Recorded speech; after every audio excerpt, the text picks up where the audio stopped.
എന്നാൽ പിന്നെ ഡെപ്യൂട്ടി സ്പീക്കറുടെ പ്രൊമോഷൻ പോസ്റ്റല്ലേ സ്പീക്കർ, എന്നെ സ്പീക്കറാക്കണം.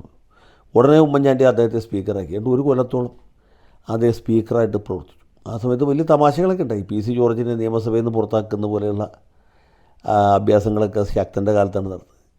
ഈ സ്പീക്കറുടെ ഉത്തരവ് കോടതിയിൽ ചോദ്യം ചെയ്യാൻ പാടില്ല എന്നാണ് നിയമം. പക്ഷേ ശക്തൻ്റെ ഉത്തരവ് പി സി ജോർജ് ഹൈക്കോടതിയിൽ ചോദ്യം ചെയ്യുകയും ഹൈക്കോടതി അത് അസ്ഥിരപ്പെടുത്തിച്ചു.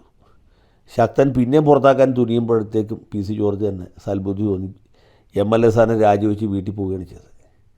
ഏതായാലും ജോർജിനെ നിയമസഭയിൽ നിന്ന് പുറത്താക്കാൻ ശ്രമിച്ച ബഹുമാനപ്പെട്ട ശക്തനും അദ്ദേഹത്തിന് കൂട്ടുന്ന ഡെപ്യൂട്ടി സ്പീക്കർ പാലോട് രവിയും അടുത്ത തെരഞ്ഞെടുപ്പിൽ തോറ്റുപോയി. ശക്തൻ കാട്ടാക്കടയിലും തോറ്റു, മറ്റേ രവി നെടുമങ്ങാട്ടും തോറ്റു. അതേസമയത്ത് പി സി ജോർജ് പൂഞ്ഞാറിൽ ജയിക്കുകയും ചെയ്തു. അങ്ങനെയൊക്കെയുള്ള ചില തമാശകൾ നമ്മുടെ നിയമസഭാ ചരിത്രത്തിലുണ്ട്. ഏതായാലും അതിനുശേഷം പിന്നെ ശക്തൻ സമാധാനത്തോടെ ഇരിക്കുകയാണ്.